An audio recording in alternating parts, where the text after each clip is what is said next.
Cordial saludo.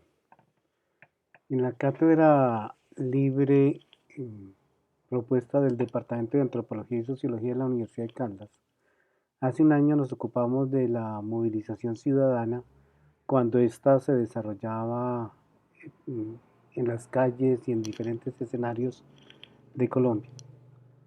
En esta oportunidad retomamos el tema solamente que desde la perspectiva de su estudio sociológico a partir de la relación entre emociones y territorio. Para hoy quiero exponer el concepto que es el concepto de moterras eh, y cómo se puede hacer uso de él. Ese es el tema de hoy y lo vamos a trabajar en el siguiente orden.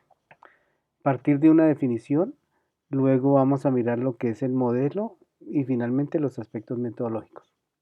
Como está allí, ustedes pueden apreciar en la pantalla, las hemoterras hacen referencia a un conjunto de emociones que se relacionan con el territorio, bien sea porque ese espacio geográfico o ese territorio las suscita entre distintos actores o porque los distintos actores colocan determinados objetos, emplazan determinados medios en él para generar esas emociones. Como les decía, vamos a trabajar voy a presentarles dos aspectos. Primero el modelo conceptual que elaboré para el estudio sistemático de estas emociones y luego los aspectos metodológicos. Una presentación del modelo conceptual es que se puede apreciar en la gráfica, donde ustedes podrán ver cómo el modelo busca relacionar los dos conceptos ya mencionados, emociones y territorio, pero se adicionan dos que resultan también fundamentales, actores y tiempo. En un momento desarrollaré cada uno de esos conceptos. Por el momento quiero hacer referencia a las relaciones entre ellos, señalando cómo en esas relaciones que tienen una bidireccionalidad buscan resolverse algunos de los problemas que se ha presentado en el estudio de las emociones, en particular de las emociones sociales y las emociones relacionadas con el territorio. Quisiera empezar por las relaciones entre emociones y actores, por lo siguiente. El concepto de emociones a veces se confunde en la literatura con el de pasión, con el de sentimientos. Yo he decidido dejar la idea de emociones, dado que quien me permite aclarar ese concepto es Victoria Camps, quien decía que los antiguos llamaban pasiones a lo que hoy ya nosotros llamamos emociones. Entonces, en ese sentido, me quedo con el concepto contemporáneo. Segundo, Descartes también, al mirar el concepto de pasión, problematiza esa relación en tanto que dice la emoción, la pasión se ha entendido en esta relación de quien padece la pasión, la emoción, se considera que es algo, es un sufrimiento, es algo molesto, y en consecuencia el concepto de pasión está limitado a una sola de las relaciones, que es la de quien padece la emoción. En ese sentido, en el gráfico estaría representado por esta relación de las emociones a los actores. Pero él plantea, a su vez, que esa relación es insuficiente si no se tiene en cuenta que hay actores también que provocan determinadas emociones. En consecuencia, el concepto de pasión resultaría limitado y por eso plantearse la idea de las emociones. Esto tiene que ver, digamos, que nos permitiría, por un lado, salir de la idea de la experiencia puramente subjetiva, es decir, de un actor, o mejor, puramente individual, en el sentido de que un actor o una persona no puede sentir lo que siente otra persona, sino que estamos relacionando como un individuo experimenta una emoción que a su vez es producido por otro individuo y ahí tenemos ya una relación social. Desde esa perspectiva, quién produce y quién experimenta la emoción, estamos en una relación social. Habría que ampliar más ese concepto, pero por el momento quiero dejar sentado esta relación. El otro elemento que resulta también problemático es esta relación entre el espacio y el territorio. Eh, en este sentido, hacia abajo, que se señala la producción, implicaría que el territorio forma a los actores, produce actores, pero también se puede caer en el riesgo del determinismo geográfico. Personajes en Colombia como Laureano Gómez, por ejemplo, señalaba que en los trópicos no podrían desarrollarse culturas superiores, dado que los climas de estas zonas no permitirían un desarrollo como si lo permitían las zonas intertropicales y en consecuencia estaríamos condenados al atraso y al subdesarrollo y a la miseria. Planteamientos como estos resultan problemáticos en el sentido de este determinismo del territorio o del espacio geográfico hacia los actores. Pero si nosotros podemos relativizar esa relación en el sentido de que son los actores también los que producen el territorio. El profesor Ernesto Gull, geógrafo fundador de la geografía moderna en Colombia, señalaba cómo precisamente habría que establecer esa doble relación, cómo los actores también con sus capacidades, con su cultura, con sus tradiciones, también producían territorio. En consecuencia, para no caer en una visión unilateral, podemos ver cómo los actores producen territorio y a su vez cómo ese territorio influye en la formación de los actores. Por el otro lado, las relaciones entre emociones y territorio. Quisiera señalar cómo cuando vamos a mirar la relación desde cómo los distintos actores sociales buscan expresar en el territorio, materializar en el territorio sus emociones, pues allí emplazan diferentes tipos de objetos, construcciones, placas, símbolos, que hacen que esas emociones queden allí, digamos, territorializadas, objetivadas, lo llamo yo. Por ejemplo, una placa en un lugar, en una pared, en un piso público donde sucedió un acontecimiento determinado, se me viene en ese momento a la memoria, en la calle 13 de Bogotá en la avenida Jiménez de Bogotá con carrera séptima, podemos encontrar diferentes placas donde se dice aquí se asesinó a Jorge Eliezer Gaitán. Allí tenemos un ejemplo de cómo una emoción se objetiva en el territorio. Pero resulta que eso es insuficiente. Digamos que la relación con la emoción, si bien es cierto que el actor que coloca allí en el territorio esos objetos eh, para materializar su emoción, requiere también complementarse, digamos, por la relación que establezco yo en esta otra dirección, que llamo subjetivación, y es como se requiere que eso que está puesto allí en el territorio sea puesto en acciones como por ejemplo los ritos que permitan recordar a los participantes, a los que ocupan ese lugar, a los que están interesados en ese hecho, que allí sucedió un hecho importante. Entonces, por ejemplo, la celebración del 9 de abril como el Día Nacional de las Víctimas y todo lo que alrededor de esto se desarrolla permite que eso que fue puesto en el territorio retorne a los sujetos y las emociones que allí se viven puedan experimentarse y entenderse y comprenderse. Siendo estas las relaciones, digamos, generales que encuentro entre estos tres conceptos, emociones, territorio, actores, y los problemas que busco, digamos, evitar en la comprensión de simplemente las limitaciones que se pueden establecer si se miran en una sola dirección, el otro concepto, el de tiempo, necesariamente también está relacionado con los otros tres conceptos. No les he colocado nombre a estas relaciones que también van en doble vía y que lo que quiere señalar es cómo cada uno de los conceptos también tiene unas temporalidades específicas. De hecho, por ejemplo, podríamos señalar cómo las emociones hay unas que están orientadas hacia el futuro, por ejemplo, el miedo o la esperanza, en el primer caso porque se advierte un peligro, en el segundo porque es algo beneficioso, o hacia el pasado, por ejemplo, como la ira o el odio, el uno que se satisface con la reparación de un daño causado, la ira, el otro con la destrucción de aquel que ha provocado el daño, el odio, y digamos que son procesos que se originan en el pasado y siguen marcando el futuro. O también uno podría hablar de emociones como que se originan por la distancia tanto temporal como espacial, la idea por ejemplo de la nostalgia, cómo la nostalgia se hace más fuerte en la medida en que estamos más lejos de los lugares que nos traen gratos recuerdos, o también a la medida que va pasando el tiempo. Entonces digamos que esta idea de la relación de emociones y el tiempo, lo que quiere señalar es eso, como al mirar las emociones también vemos diferentes temporalidades en cada una de ellas e incluso también algunas de pronto más temporales, otras más permanentes. Y eso habría que tenerlo en cuenta al momento de hacer el estudio de las emociones. Lo mismo tiene que ver con el territorio. El territorio también tiene diferentes temporalidades. En un espacio geográfico, por ejemplo, podemos encontrar territorios más eh, permanentes, en el sentido de que, por ejemplo, podemos encontrar construcciones muy antiguas, pero también emplazamientos más recientes y que pueden tener la duración de un día, de unas horas, por ejemplo, la idea de las manifestaciones sociales, y entonces allí tendríamos también que ver cómo el territorio pueden confluir diferentes temporalidades, y lo mismo sucede con los actores. Para señalar simplemente un ejemplo, el asunto generacional, y cómo hay actores de diferentes edades en consecuencia de diferentes experiencias que llegan a producir un territorio, que son el producto de un territorio, que generan unas emociones, que son afectados por esas emociones.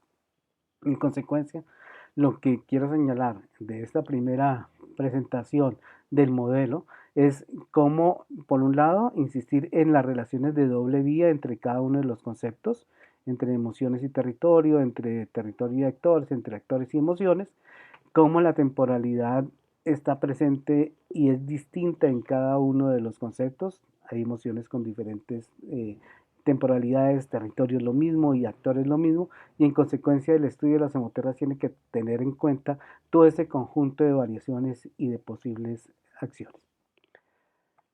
Sobre esa base, entonces entremos ahora sí a lo que tiene que ver con cada uno de los conceptos. Empecemos pues por el concepto de emociones.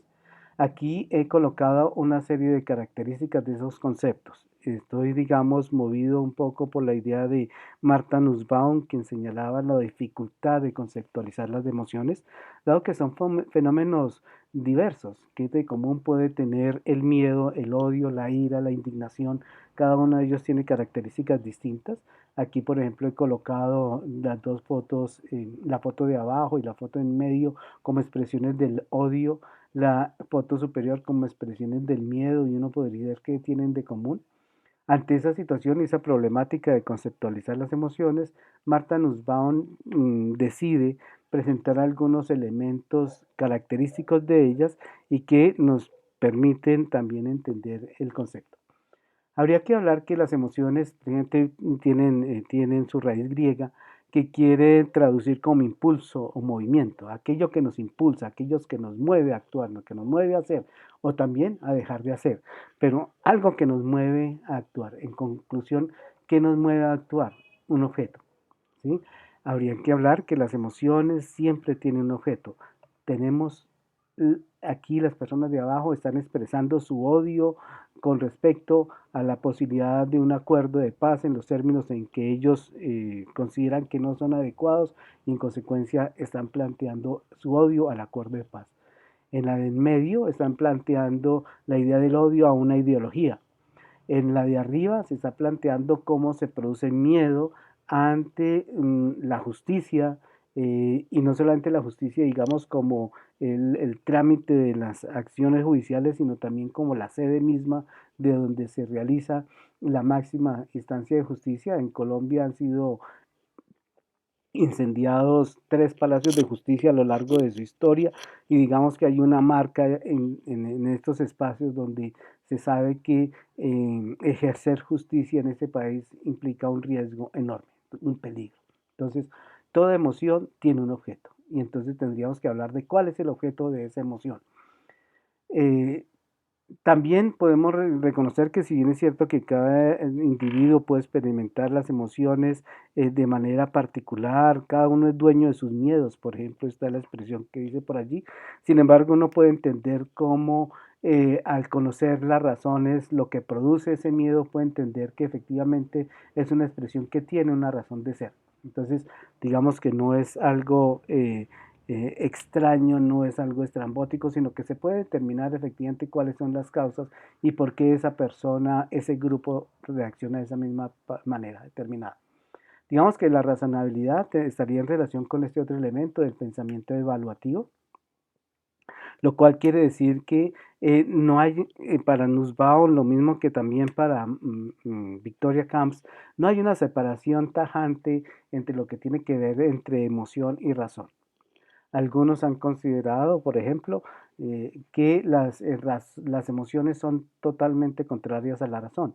Ellas, por su parte, por ejemplo, Victoria Camp señala cómo la oposición no es correcta y que lo que es correcto a la emotividad o a las emociones exaltadas es la insensibilidad, no sentir. Ese sería el concepto opuesto. Así como en el caso de la razón, lo opuesto a la razón es la irracionalidad, la relación entre medios, fines, la consecución de los objetivos y los medios adecuados para ello. Entonces, esos son fenómenos distintos. Y en el caso de las emociones, nos plantea cómo efectivamente las emociones están planteadas o en relación con un planteamiento evaluativo. Y esto tiene una razón de ser, y es que las emociones son de los mecanismos, de los recursos más arcaicos que tenemos los seres humanos, junto con otros seres vivos, que nos permiten la supervivencia.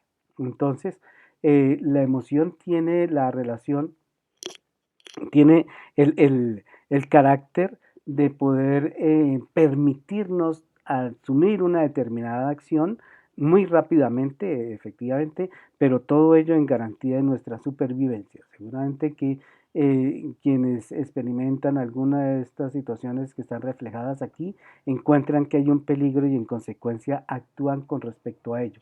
Y esa es precisamente la relación entre lo que se siente y lo que se evalúa de la situación y la acción que se emprende, que muchas veces es muy rápida.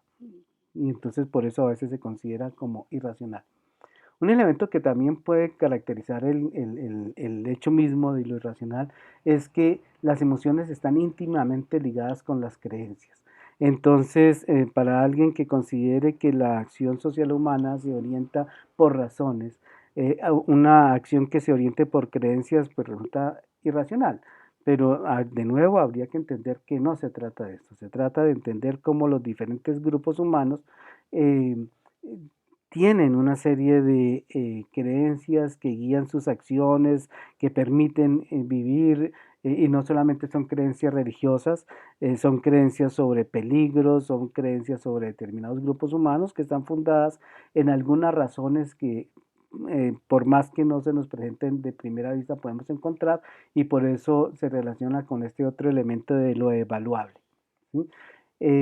Aquí, desafortunadamente, acabo de darme cuenta, habría que incluir otro elemento que tiene que ver con las emociones y es el carácter de que las emociones se aprenden. No todos los grupos humanos reaccionan de la misma manera ante determinadas circunstancias, sino que también esas circunstancias son producto en parte de estas creencias, en parte de las costumbres y en consecuencia en parte de los procesos de socialización, en parte de los procesos de educación. Cuando hablamos entonces de cómo las emociones tienen por objeto el territorio, ¿sí? ¿Qué es lo que nos ocupa las emoterras? Digamos que ese objeto de las emociones, que es el territorio, se relaciona con el contacto físico. Ya lo decía hace un momento en relación con la nostalgia.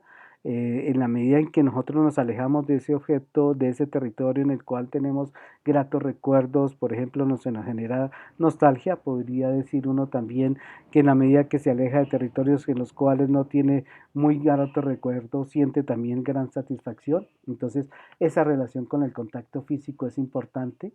El conocimiento de ese espacio es vital, que nos permite hacer, deshacer, por dónde ir, por dónde transitar, es también un elemento importante al momento de mirar esa relación entre las emociones y el territorio, indiscutiblemente el trabajo.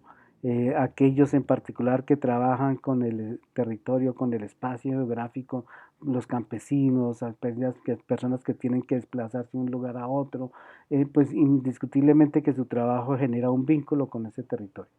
En general, podríamos hablar que todas las experiencias que tenemos hacia el territorio nos generan eh, determinadas emociones y aquí tendríamos, digamos, la idea, otros dos elementos que serían, digamos, más de carácter cultural, que serían los acontecimientos, los símbolos y los significados.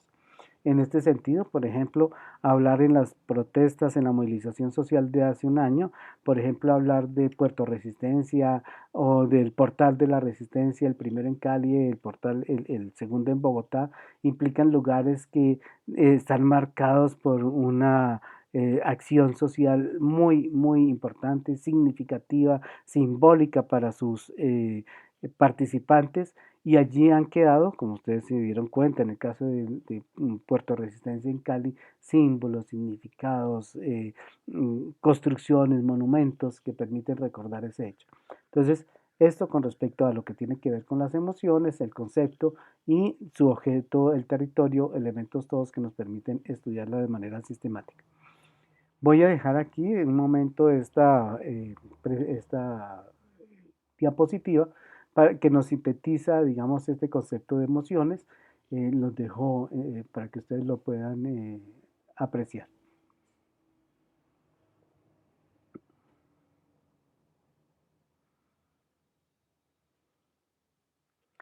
Listo. Siendo esto, digamos, la síntesis de este concepto de emociones, pasemos al que sigue.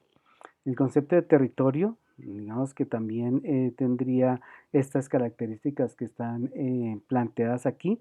Quisiera señalar lo siguiente. El territorio se entiende como un espacio que ha sido apropiado, y ese apropiado se entiende en dos sentidos. Apropiado quiere decir que ha sido dispuesto para determinados fines. ¿Sí? Es decir, que se ha colocado para determinadas características. Quiero señalar, por ejemplo, aquí la parte inferior de la inferior derecha de la imagen, como aquí tenemos el edificio del cable en Manizales. Al final, al fondo se ve la torre del cable.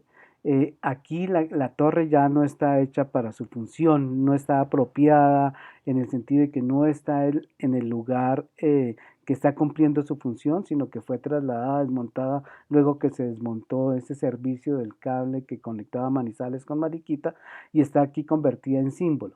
Lo mismo de estas instalaciones que se ven en la parte inferior, que eran bodegas donde se podía almacenar todo lo que se trasladaba, también ha sido cambiada de función y ahora funciona allí. Las instalaciones han sido adecuadas para servir de aulas a la Facultad de Arquitectura de la sede de la Universidad Nacional en Manizales. Quisiera también señalar, por ejemplo, aquí otra forma en la parte superior izquierda, otra forma de apropiar, de adecuar el territorio, que tiene que ver con las protestas del 91, donde los estudiantes, donde los estudiantes eh, se pronunciaban en contra de una reforma de la Ley 30 que pretendía fundamentalmente privatizar el servicio de educación superior en el país. Entonces ustedes se dan cuenta cómo los mismos cuerpos de los jóvenes permitieron conformar un mensaje muy claro, es decir, en un espacio que no está en función de lo que de la expresión por estos medios de los ciudadanos. Sin embargo, los estudiantes lo convirtieron en una forma de expresión con sus propios cuerpos. Entonces, el apropiado implica esa idea de cómo el espacio ha sido adecuado para que se puedan realizar determinadas funciones, pero el apropiado tiene otro significado, y es que es de uno. Entonces, el territorio es propiedad de uno. Y existen diferentes formas de apropiación, una apropiación jurídica, una apropiación simbólica. Aquí podríamos hablar, en el caso de la Plaza Bolívar de Manizales, también de una apropiación simbólica. Ese espacio en ese momento pertenece a los estudiantes que están manifestando de esa manera. Entonces es también como en ese sentido, la apropiación como la funcionalidad o la adecuación del espacio para cumplir de diferentes funciones, la apropiación en el sentido de la pertenencia. Dos conceptos, que es un concepto con dos significados que son fundamentales en el territorio.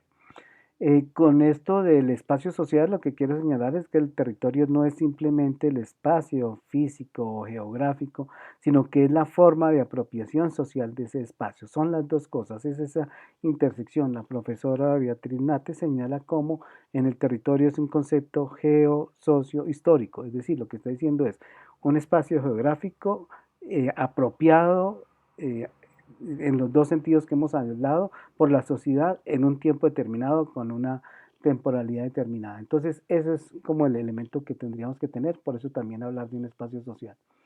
Al plantearnos eso, digamos que encontramos aquí otros atributos del territorio, tales como los límites, las escalas, el sentido y la función que hemos hablado, la función como más técnica, mecánica, el sentido más en el sentido de la valoración cultural, ¿sí? Cómo el territorio implica necesariamente unas relaciones de defensa de ese espacio y en consecuencia de conflicto.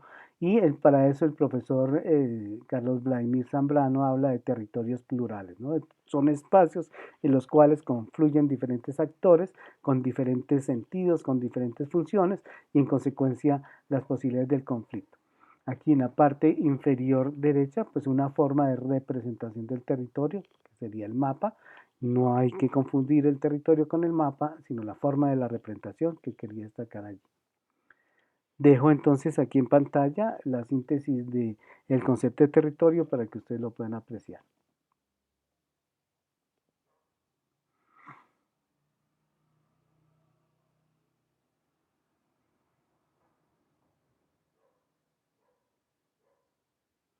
De lo que está aquí expresado y que no he señalado anteriormente, es como, digamos que todo el conjunto, las diferentes formas de relaciones sociales, es decir, políticas o económicas o sociales o culturales, se expresan y se materializan necesariamente en el territorio. Así que si uno quisiera estudiar cómo es la relación de un grupo humano, cuáles son las relaciones políticas de un grupo humano, no hace falta más que ver cómo están materializadas el espacio, cómo ha sido apropiado, cómo ha sido distribuido ese espacio.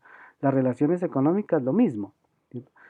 Pienso yo, y se me vienen a la cabeza en ese momento imágenes de Manizales, y entonces uno podría encontrar en Manizales cómo está distribuida la población, y entonces cómo hay unos determinados barrios en los cuales viven unas poblaciones con unas características socioeconómicas distintas de otros barrios, y en consecuencia hay unas relaciones de poder allí que nos están indicando ese hecho, cosa que no es solamente exclusiva de Manizales. Cualquier espacio geográfico lo podríamos mirar en ese sentido, ¿cierto?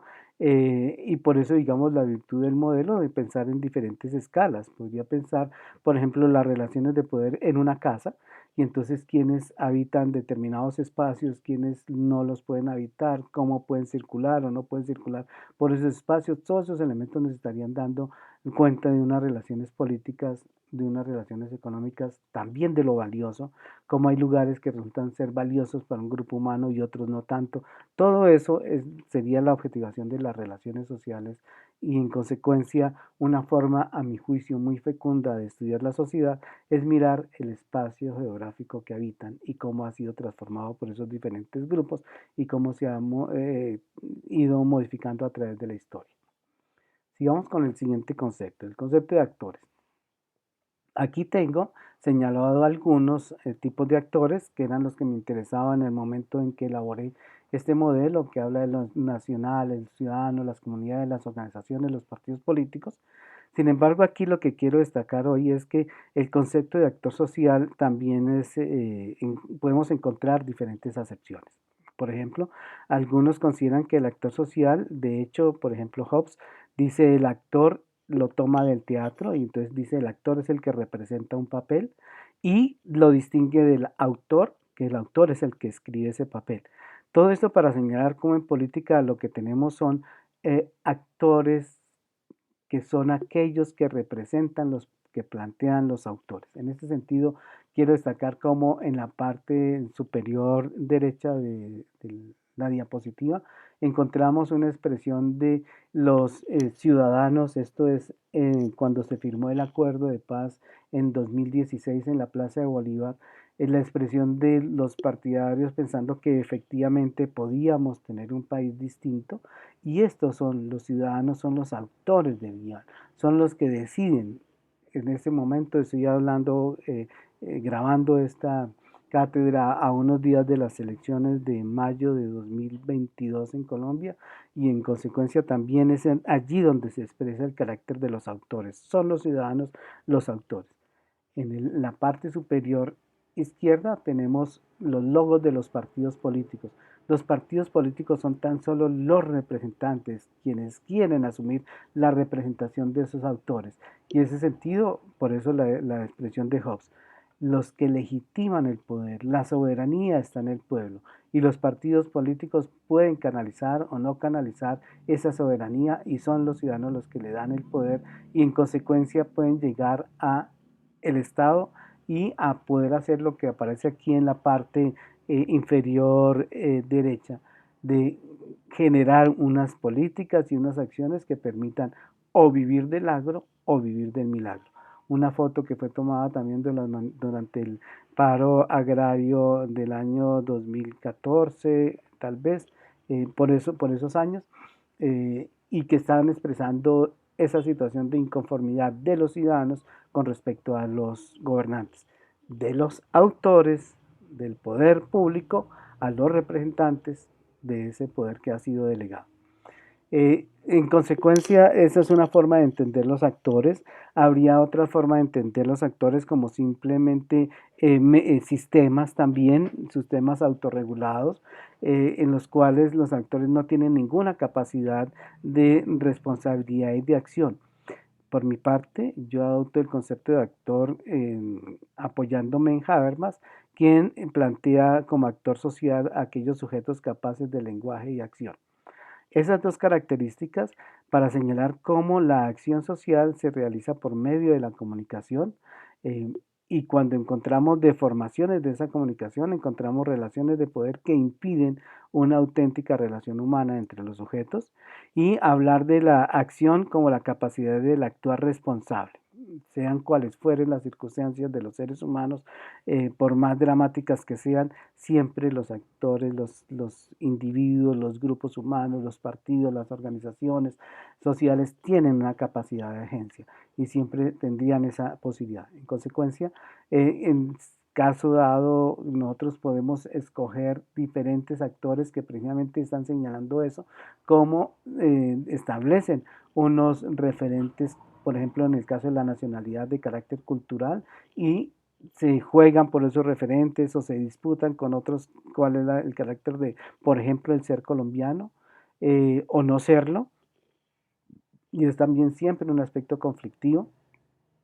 La ciudadanía en relación con el ejercicio de los derechos, las comunidades como en relación con vínculos de pertenencia alrededor de los cuales se aglutinan los distintos grupos. Las organizaciones sociales, entendidas como organizaciones más de carácter funcional para el logro de objetivos o de fines específicos, y los partidos políticos como organizaciones específicas que se orientan hacia la consecución del poder político. Pero aquí podríamos colocar otros más dependiendo de lo que los motivos de investigación que tengamos. Dejo entonces en consecuencia también esta otra diapositiva para mirar la idea del actor social.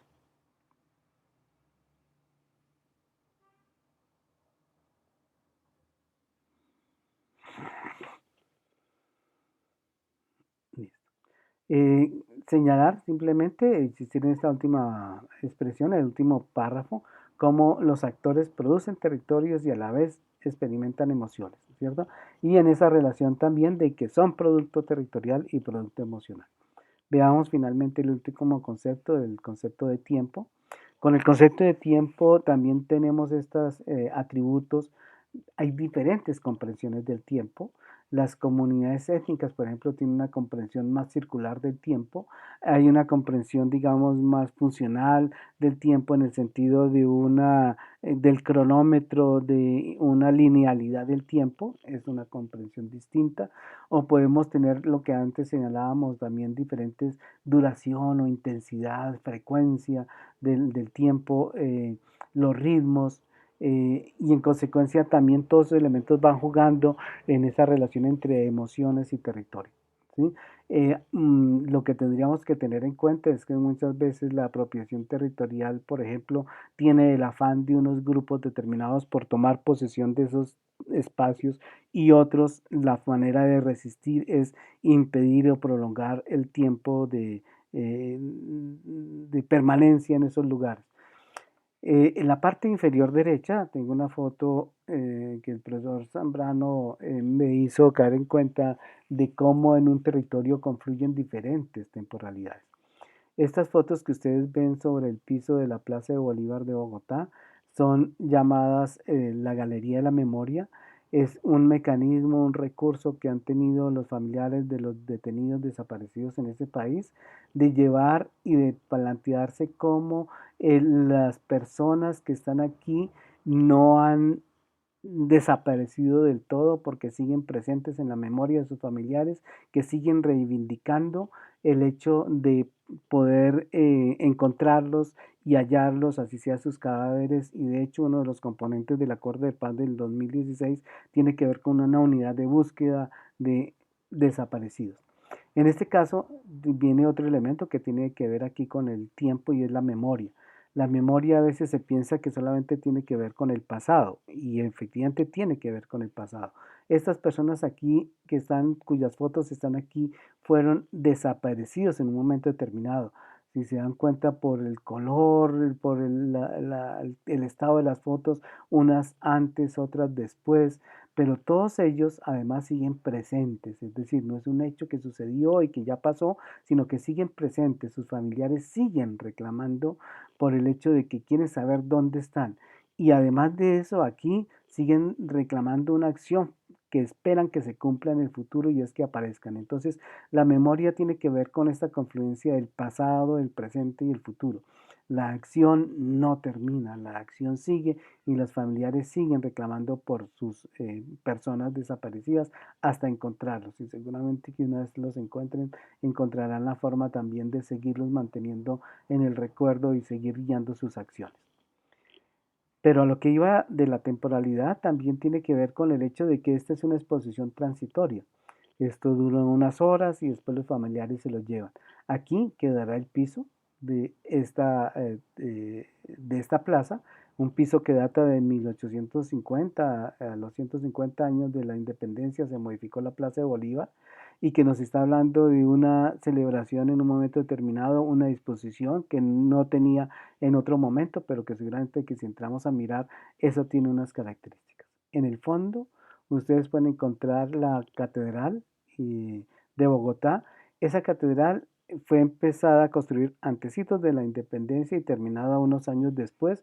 Y entonces encontramos aquí una exposición temporal, una exposición de 1800, perdón, de 1950, una construcción que empezó a construirse hacia finales, principios del siglo XIX, terminado 2 décadas después, y que sigue viviendo allí. Y al fondo ustedes encuentran un edificio más contemporáneo, de pronto en los años 50, 60, y en consecuencia aquí ya podemos ver diferentes temporalidades, diferentes objetos con diferentes temporalidades en un territorio determinado.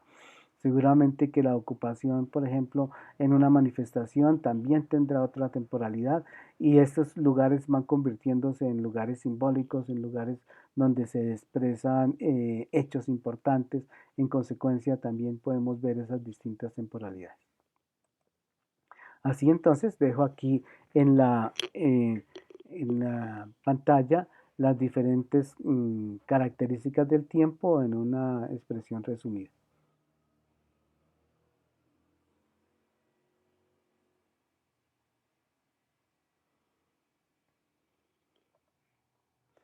Aquí señalar cómo hay diferentes relaciones temporales, ¿no? Los hechos se suceden o se presentan simultáneamente o varían con respecto al movimiento del autor, por ejemplo, o al significado que le otorgan los autores, o también tenemos hechos que se relacionan, se interpenetran unos con otros o convergen o generan una pluralidad, es decir, el fenómeno temporal es bastante más amplio que la simple secuencia de la simple sucesión.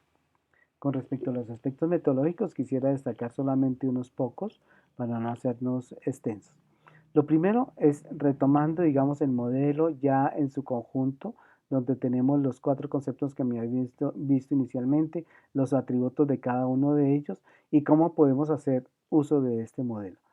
Digamos que podríamos hacer uso del modelo partiendo de cualquiera de los conceptos, bien sea de las emociones, del territorio, de los actores o del tiempo, y podríamos seguir, por ejemplo, en la dirección de las manecillas del reloj partiendo de los actores, mirar qué actores provocan qué emociones, cómo esos actores buscan objetivar esas emociones en el territorio y a su vez ese territorio cómo reobra sobre los actores.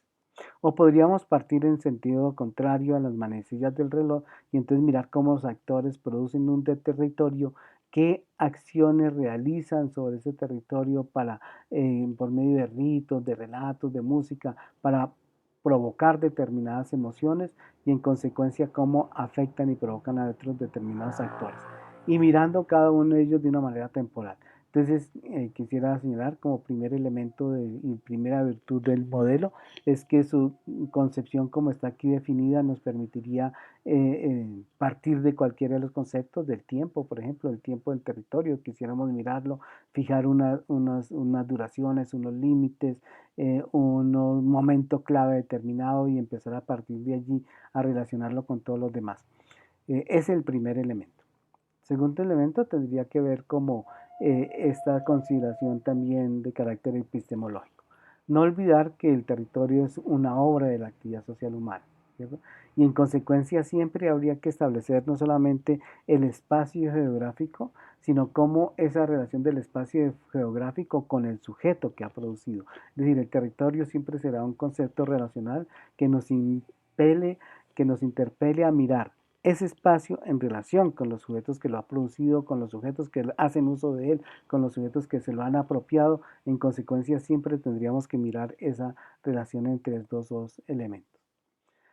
Dado que nosotros también como investigadores nos tenemos que reconocer como producto territorial, como producto de un territorio del conocimiento, por ejemplo, como producto de un territorio de una disciplina, como producto también de un territorio en el cual nacimos y crecimos, habría que siempre reconocer y diferenciar que las posiciones del investigador, que su formación territorial, que sus posesiones son distintas de los sujetos que investiga y de ese territorio por ellos construido. En consecuencia, aquí el llamado es a no hacer pasar nuestras territorializaciones, nuestras valoraciones, como si fueran de los sujetos y del territorio producido por esos sujetos, sino poder diferenciarlos claramente.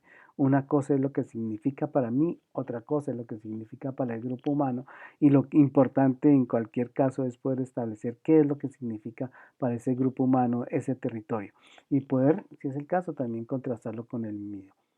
Desde esa perspectiva, digamos que no hay un llamado a que no hay una posibilidad de eh, alguna de una separación tajante entre quien investiga, quien busca conocer y el investigado, sino que también es posible sobre esa base establecer un diálogo, algunos han llamado un diálogo de saberes o la construcción conjunta del conocimiento. Ese sería como el otro elemento fundamental. En la investigación territorial, en la investigación de las hemoterras, habría que reconocer también que una vez distinguidos tanto las emociones, los saberes, los tiempos, los significados, los valores, tanto del investigador como de los objetos territoriales, de los sujetos que los producen, es también posible encontrar en un diálogo y en la construcción conjunta del conocimiento. Bien, esto es todo lo que tengo hoy para plantearles. Espero que les ayude y con base en estos elementos espero luego ir presentando los hallazgos de este trabajo investigativo que vengo realizando sobre las hemoterras en la movilización ciudadana en Colombia. Muchas gracias por su atención. Nos veremos en una próxima sesión.